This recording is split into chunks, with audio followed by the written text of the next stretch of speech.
Hey there, folks, and welcome to my mini course training. Thanks so much for applying to watch this.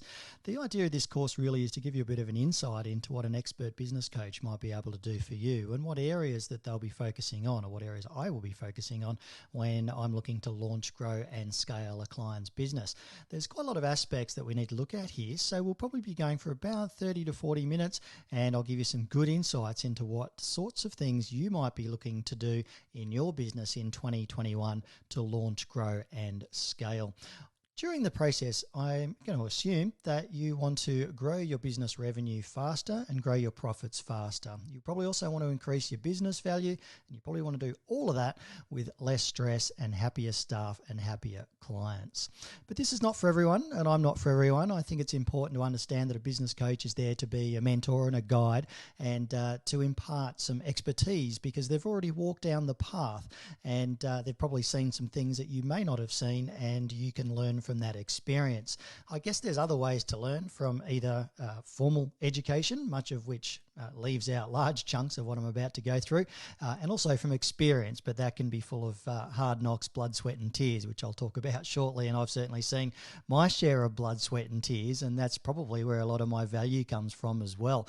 I've made some big mistakes in the past, but I've had some huge successes, and I guess the massive variation in those learnings is what I want to impart to you today in this mini course. So let's just start off with a few facts about small business. And we've heard a few myths, I guess, in the past, that 98% of all businesses go bust in the first 5 years or something like that. We've all heard that sort of rubbish, and that's just not the fact. And we'll run you through some statistics that'll not only prove that, but dispel some of the myths, but also give you some greater insights into what does influence small business and what your pains are, I guess, and what we can do about satisfying those pains or getting rid of those pain points in your business.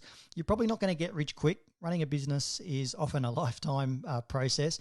It's not going to happen overnight, and your growth certainly won't happen overnight, and neither will your success. So you are going to have to educate yourself. So whether you're doing it formally through through studying, through university or TAFE or whatever you might want to choose, their online courses, etc., or whether you're using a mentor or a guide to help you through the process. But it is a learning and education experience. You're going to need to be patient, because this stuff doesn't happen overnight, and let me assure you, you will improve with every mistake.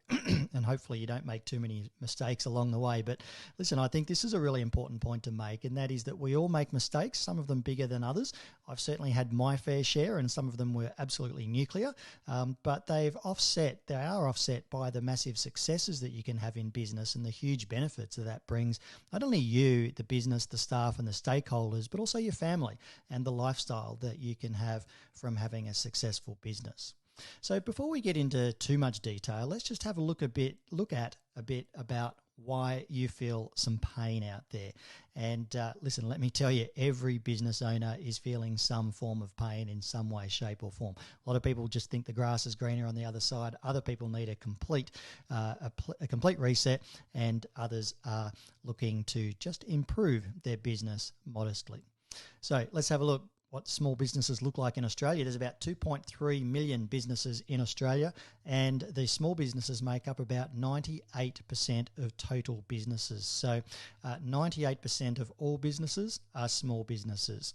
A small business generally turns over less than $200,000, but usually by definition under $2 million, and they employ less than 20 people. That's the exact definition of a small business according to the ATO, which talks about a turnover less than 10 million. We talk about turnovers less than 2 million for small business, and greater than that would be a medium business in general terms.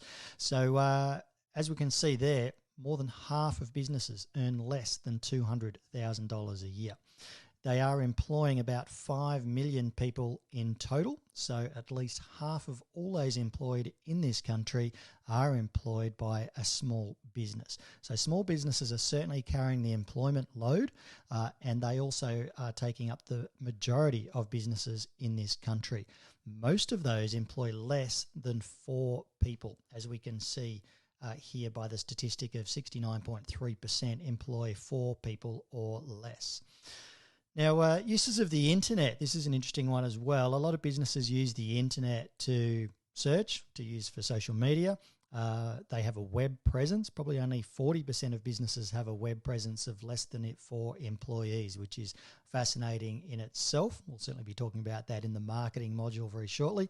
5 to 19 employees, only 65% of people have a website, meaning 35% of people do not have a website. Now, of the micro businesses or smaller businesses, 31% have a social media presence, whereas employers of 200 or more have 80% have a social media presence. So something to think about there. Now, a lot of people will place orders on the internet. About 53% will place orders, but only 32% receive orders on the internet. And that compares with major corporates that receive 55% of their orders on the internet. So it gives you a bit of an idea of what some potential could exist in your business on the e-commerce front, the ability to do business on the internet. So let's look at social media in small business. 81% of people use Facebook in 2017. Now that jumps to 86% in 2018. 2020, as we are today, heading into 2021, that's probably going to rise towards 90% plus. So the majority of people are using Facebook. So we hear about TikTok, we hear about Snapchat and Pinterest, but we look at the very low percentages of usage of those sorts of platforms. It therefore brings us back to looking at the marketing benefits of Facebook and perhaps Instagram in concert with that, or maybe even LinkedIn, depending on which market you're in. And of course, YouTube and Google and the like. So we'll be talking about that in more detail very shortly. Interestingly, one of the greatest pain points in business, if you've already been in business or you've been in business a while, is cash flow. Cash is king, and this is absolutely fundamental. And when we look at the statistics coming out of small business, 51% of small businesses have to ask at least twice to get payment, with over 10% needing to ask between 4 and 8 times. So the fact is, we're just not getting paid. It's nuts. So making sure cash flow is your key concern, and there's certainly strategies that we put in place with our clients to make sure that cash flow is king. Perhaps getting paid up front, taking a deposit, looking at recurring payments, or looking at multiple payments throughout the year for your clients to make sure that your cash flow remains strong. Because interestingly here, 92% of people said they would have generated more income had they had better cash flow, or if their cash flow had improved. So cash flow is most certainly king. The other interesting thing here is that we don't get help and we don't ask for help. So only 7.3% of small businesses get government assistance, as opposed to 42.6% for companies with employees over 200 or number over 200. So small business don't ask for help. You're under the pump. You're employing people. Your cash flow is not great. Your profitability is not great. I can tell you that looking at some of the other statistics. And what we are seeing is a lot of small businesses under the pump at the moment, particularly on the tail end of COVID-19 as I record this video. Now, looking again at some of these conclusions, small business makes up about 98% of all businesses. They employ about 5 million people, or about 50% of those employable. And around 60% have turnover less than 200,000. And I don't want that to be you. I want you to be making, or at least turning over, more than $200,000. That's for sure. Because if you're only turning over $200,000, well, your profitability is going to be a lot less than that. Average profitability around 30%. That's 60 grand. 60 grand is less than the average annual wage. Okay, the average annual wage at the moment is up around about $85,000 per annum. So if you're not drawing that out of your business, there could be a problem. So business owners are making less than the average wage. They generally don't ask for help, or you generally don't ask for help, and you're only receiving a small amount of your business online, so there's opportunities there. We are reckoning Facebook is the king at the moment, so that's something to have a look at in the marketing, which I'll talk about shortly. And then other interesting thing here, of course, we talked about is that no one likes to pay you. 92% of businesses saying that if they had better cash flow, they'd be able to invest more into the business and probably make more. So basically what I'm seeing here is that you guys are bearing the brunt. It's bloody tough out there. There's a lot of regulation, a lot of legislation, and a lot of documentation and administration that drowns people in small business. So we want to learn how we can lift the veil on that and put your business in the best place possible for 2021. The fact is, you're not only going to have to work hard, but you're going to have to work smart to be successful in small business. And you know what? What got you here probably won't get you there. I said that to a client of mine the other day. This particular client has increased but his turnover, in fact, mostly profitability because he's a coach as well, by around about 100%. So he's had a fantastic year. But he said to me, how am I going to triple next year based on our first year's turnover, which was also in 7 figures? And I said to him, what got you here is not going to get you there. So we need to have some paradigm shifts in mindset. We need to start thinking differently, reprogramming differently, and looking at the various facets of your business to learn where we can get the leverage to maximize your returns and also minimize your costs so your profitability remains high. And that goes for you too. So what are you going to do about it? Well, we talked about education before, learning and experience. They're the 2 things that you can do. Now, a lot of people like to do a little bit of both. You do formal learning. I've been to university, and I can tell you that university doesn't cover a lot of the things that are required. A lot of the most important facets of running a business are not covered in university. Understanding what your taxes are, your cash flow, how to bring in clients, how to do marketing, particularly digital marketing or Facebook marketing. Those sorts of things are not covered at university. Even if you study digital marketing, you've pretty much got to be in the latest course to be keeping up with the huge level of changes that are experienced in marketing at the moment and the digital stratosphere. Experience is great, but that comes with a lot of blood, sweat and tears and mistakes. So listen, if you can work with a mentor or a guide, they can step you through that. The idea obviously is to try to avoid as much blood, sweat and tears as you possibly can. And frankly, I've seen the highest of highs in business, in writing books and having TV shows, and I've seen the lowest of lows being involved and front and center of a Royal Commission.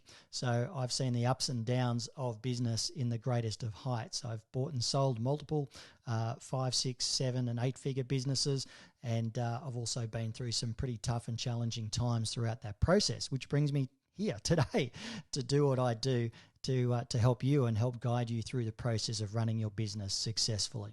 So learning from someone who's walked the path is about accelerated learning faster than what you probably would, and making sure that you avoid some of the biggest mistakes along the way.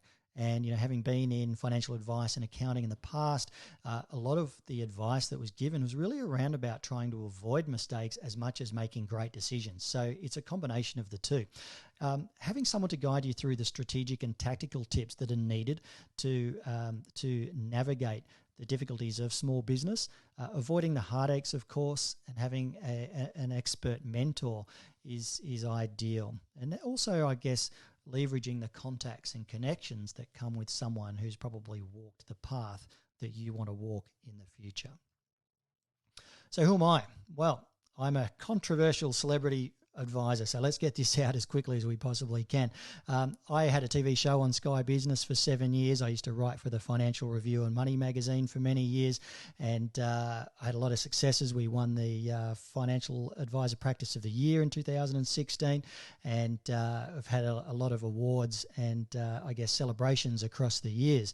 However, that's the good bits for you. The challenges were, after making a mistake and one of my staff members made a mistake, I was a key witness in the Royal Commission into Financial Services and subsequently banned as a financial advisor because of administrative errors that were made in the financial advice sector. And I was front page of newspapers around the country. And frankly, that was a very, very mentally challenging process. It was financially challenging, and it was career-wise probably the lowlights of not only my career but my world. And it was a very, very challenging period. But there was some things that I did during that not only reflect some of the mistakes and challenges that you're going to have in small business, but obstacles that I had to overcome physically, financially, mentally to dust myself off and move forward.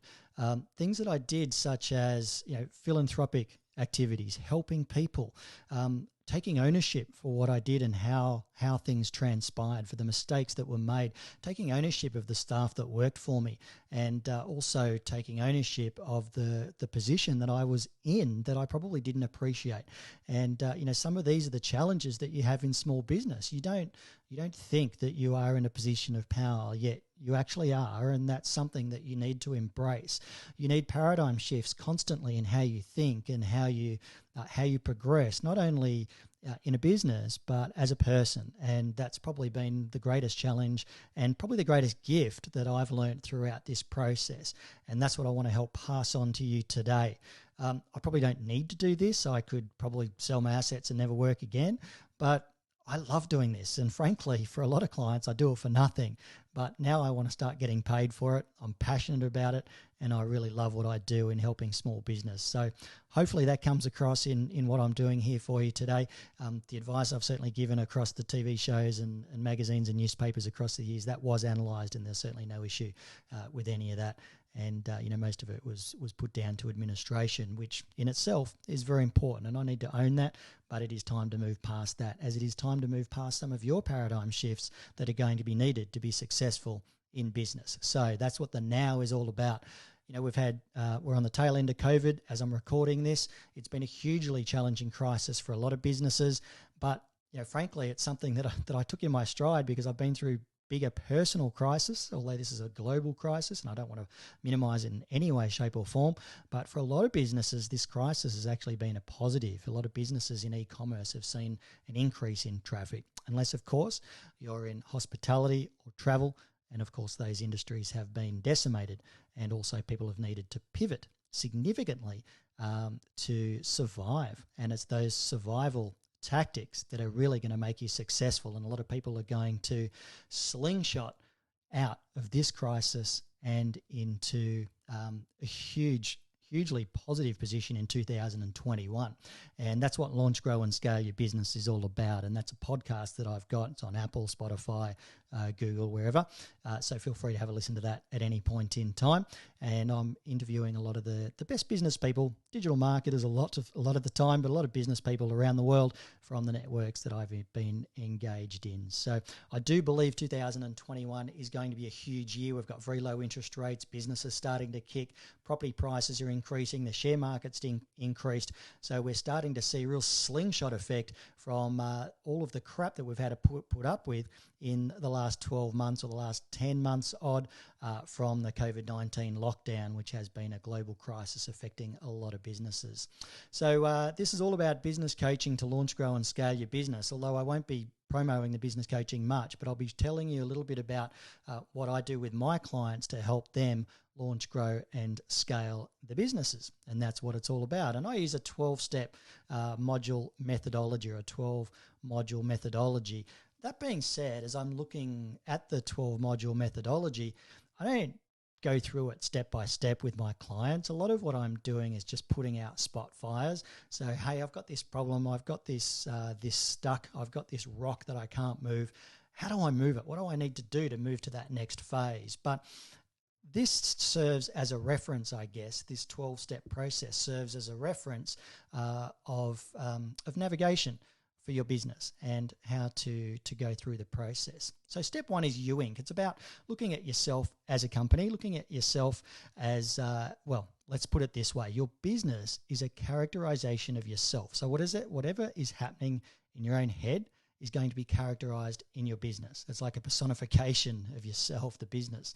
So we're going to make sure your head's straight, you're getting the support that you need, you're getting the experience in growing a successful business. We've got to make sure that you've got the formal education, you've got your team, someone's got your back at home, your mental health is up to scratch, and frankly, you're 60% more likely to have a mental health issue in running your own businesses. Our entrepreneurs in this country have a lot of challenges, and a lot of those are mental health challenges as well. So we, talk openly with my clients around, how we can have those mindset changes and what you need to do to be the best you to run your business. And physical health is also a part of that. But importantly, what I want to make clear is that your business is a characterization of you. So how can we improve you to make sure we improve your business? And let me be honest, this is not a one-stop shop. You are constantly reviewing this. And let me tell you, from what I've been through, it is a constant process, but it's a really challenging process, and it's a beautiful process. And when you get your business right, it is sensational. Strategy is all about planning. It's about understanding and being able to articulate your values, your purpose in business, your one-liner. How do you explain to people what you do? What are your goals 1, 3, and 5 years? What does your perfect day look like? How do you spend your time? Is it productive? Are you taking time out for you? Are you exercising? What does your perfect week look like? How do you plan your week? What does it look like now? And what's it going to look like in the future? And what does your perfect month and your perfect year look like? This is all about planning and getting ahead of your game and making sure you've got the best game plan for you. And this is an outline of a perfect week. This is an editable PDF that I'll make available to you on my website just after I post this. You'll be able to download this for nothing. Won't charge for it, but it is one of the most important things I've ever done with my clients. So have a look at this. Fill it out if you can. Feel free to download it and have a bit of a play around with it. But I urge you to do it in 2 phases. Phase 1 is record what you do this week, what you're actually doing. Put it down into half-hour slots, broken down. Write down exactly what you do during the week. And then in your perfect week, what does it look like? So write down what your perfect week would look like. How you spend your physical activity, your mental well-being, how you spend time with your family and friends, and what rewards do you give to yourself, and what are your to-dos during the week? What are your roadblocks?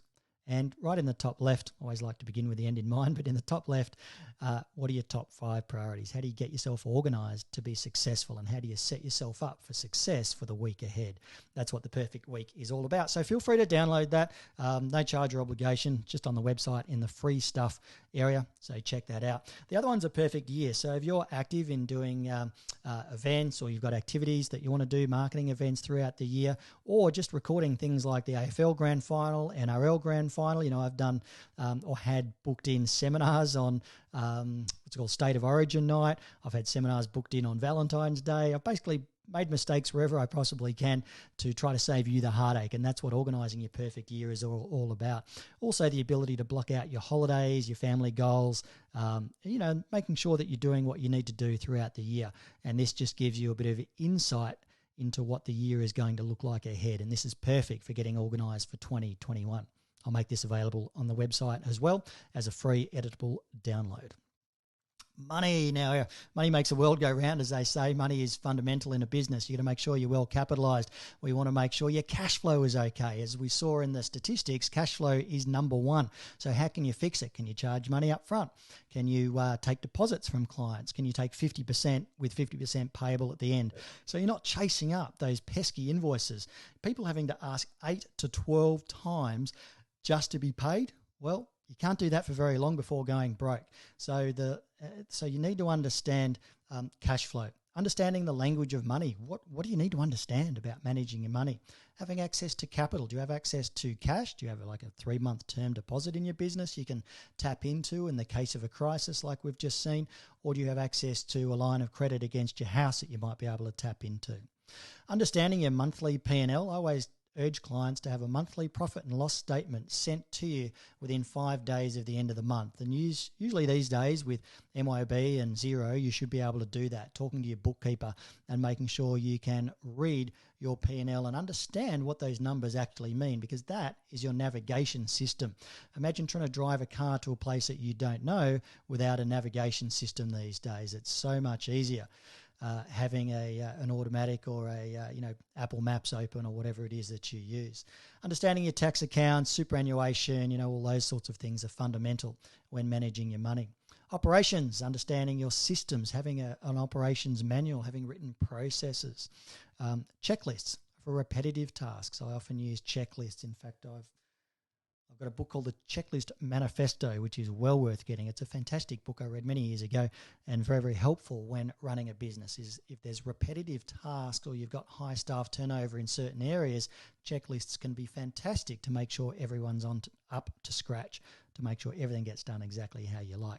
Making sure you got redundancy and backup, cybersecurity, understanding your premises and also your assets. And that's what the operations side is all about.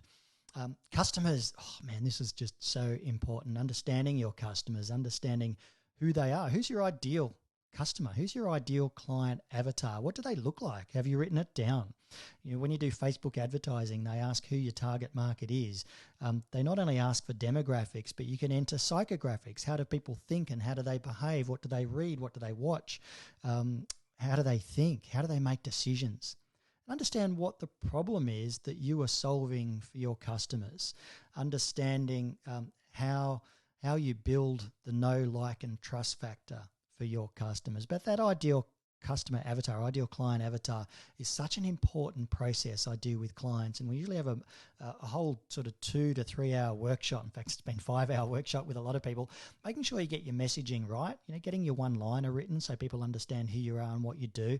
But also in terms of being able to talk about your clients' problems as though they're your own. Making the client the hero in their journey. That's what it's all about, and understanding that process in your marketing. So often we see websites put together and it's really just a whole bunch of accolades of the person who owns the business. Clients don't care about that. They want to know how their problem is going to get solved, and that's what it's all about. Well, that's what this module is all about, understanding your customer. Your product, making sure you understand your unique value proposition and you can articulate that to your ideal customer, making sure that your product or service will solve your ICA's product, your ideal client avatar's problem. How do you compare to your competitors, your pricing, your programs, your packages, your distribution? And how does that affect your cash flow? How does that affect your ideal week and your productivity? You see, all of these factors, all of these modules are all tied in to one another. And I want you to understand how symbiotic these 12 factors are, or these 12 modules are that we look at with coaching. And I guess that's why we jump around when I'm dealing with individuals, because everyone's having different problems at different times. Bigger companies often have problems with staff retention or staff turnover. Smaller companies don't usually have written client agreements, but they also don't have staff agreements and contracts. And these sorts of things in terms of systems and processes are essential. Looking at innovation and technology is also important. People, absolutely paramount. We talk about written job descriptions, written and signed contracts, job advertisements, career progression planning, staff review process, staff retreats and planning days, professional development, and understanding your staff value proposition. So many people talk about your customer value proposition or your commercial value proposition, but what is it for your staff? Why are they going to stick around? Why are you going to have low staff turnover? I've always had low staff turnover in my businesses because I always feel that you can train up a good person that has a good heart, but it's very difficult to train someone who's just not in it, who might have different motivations or who is not accustomed to your values in your business. And that's so paramount in the success of your business. Marketing, oh man, where do we start with marketing? Where the hell do I start with marketing? I bet you ask yourself that all the time. Now, as I mentioned before, we do a messaging workshop with our clients so they can speak to their ideal client avatars. It's all about making the client avatar the hero, or the client the hero in their journey. So we know we can not only solve their problems, but we can create advocates for the business as well, and repeat business, so we can continue to keep people happy and satisfy their needs over time. Your website is probably your most important asset. Building the website is something that most businesses do a dreadful job of, and we want to help out with some wireframes around that and what good websites look like. In fact, I just noticed some spelling and syntax issues on my site today, which I need to jump in and fix. So hopefully they'll be fixed by the time you check it out. But it is something that's so important when building a small business.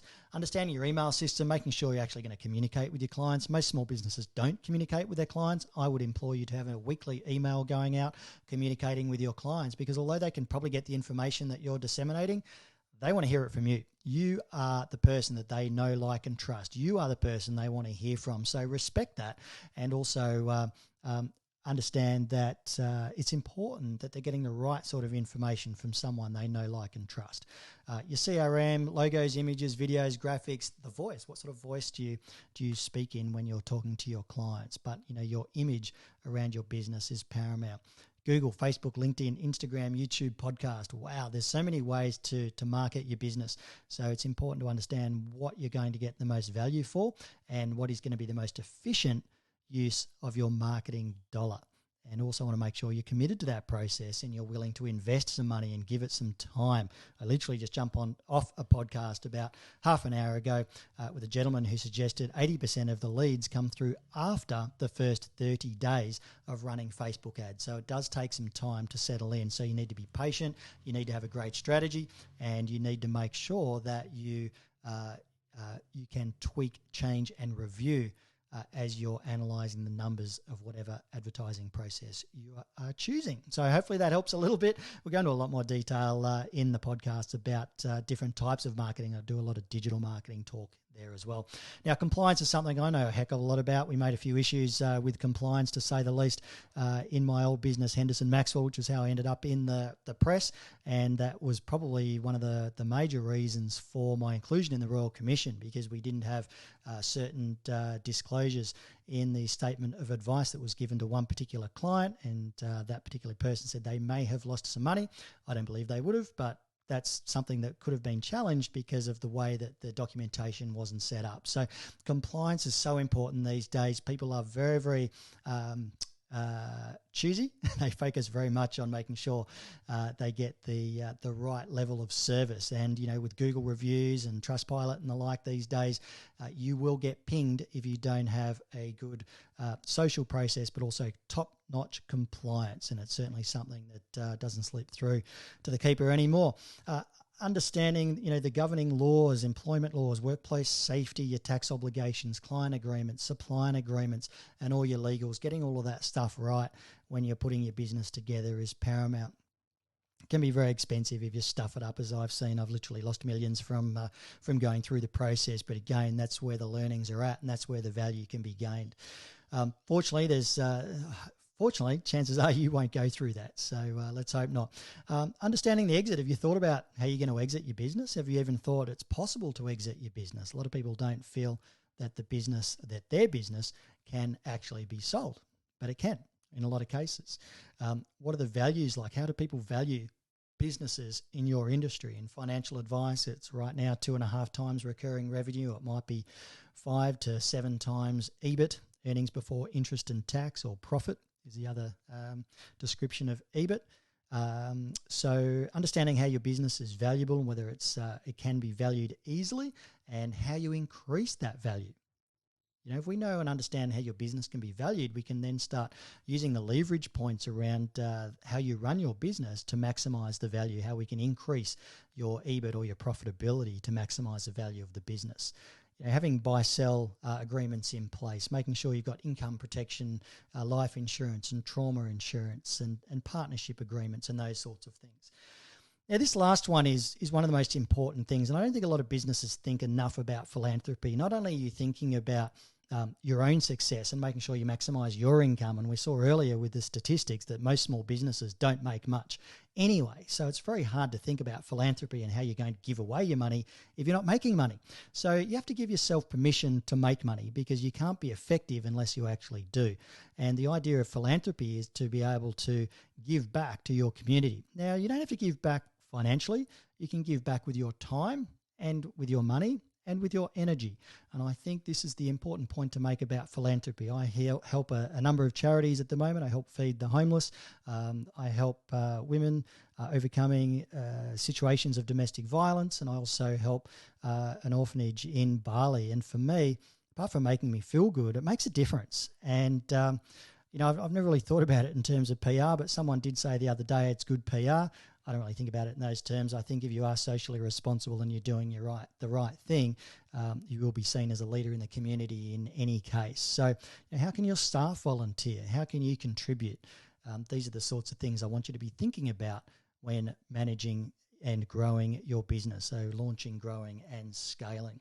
So that gives you a bit of an idea. I can jump back a couple of slides there. That gives you a bit of an idea of what those 12 steps look like that I go through with my clients with respect to the coaching process. So hopefully that gives you a bit of insight into what I do with my clients. I run a tailored program, a one-on-one program with clients that generally varies from $2,000 to $3,500 a month, depending on how long we're meeting for and how frequently, and also run a mastermind program, which I'll be kicking off next year on the 1st of March. So if you're interested in that, again, feel free to jump onto the website and register your interest. If you are interested in coaching, we do have a very simple process. You just click on the button on my website.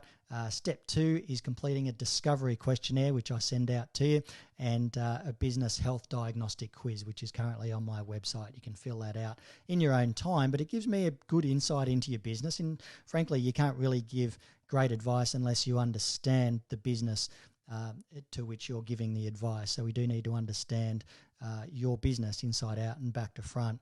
And then all we do is have a free strategy session. And I don't invoice people for the first 30 days anyway. So if you don't like the first few sessions, you generally don't pay for it. So it's kind of a guarantee, I guess, in a roundabout sort of a way. So book now. If you are interested in a free strategy session, I'd love to have a chat to you. There's no obligation. If you like what you hear, great. If you don't like what you hear, well, hey, there's a bunch of free resources there. And hopefully this mini course gives you a bit of insight into how you can improve your business. As I said, we do the assessment and discovery with you.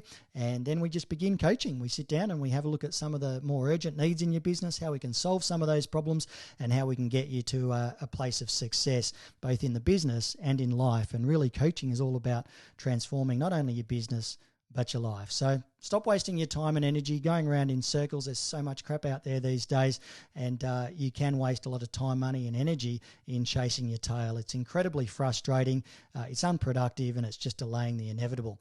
You need to take action today. I've personally always used coaches. I've been part of mentorship programs, some of them costing up to $100,000 a year.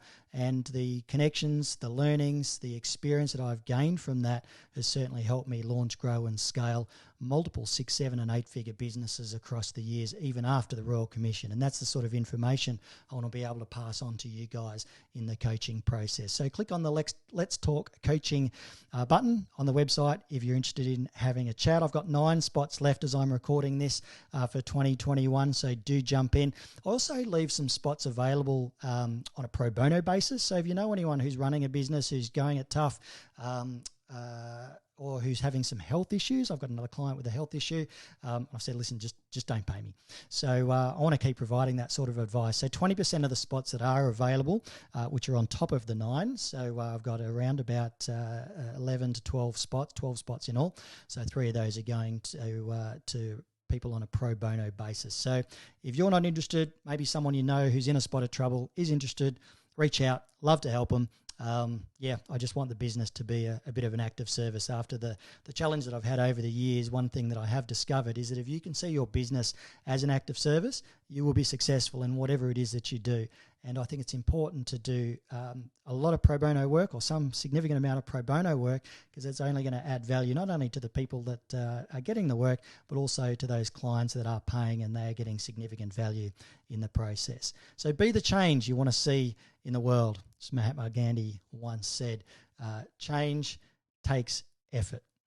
So let's talk coaching. Thank you so much for joining me on the mini course. I hope it's added some value. If there's anything else I can do for you, send me a question. On the top bar of my website is Ask Sam a Question. I will answer your questions wherever I possibly can.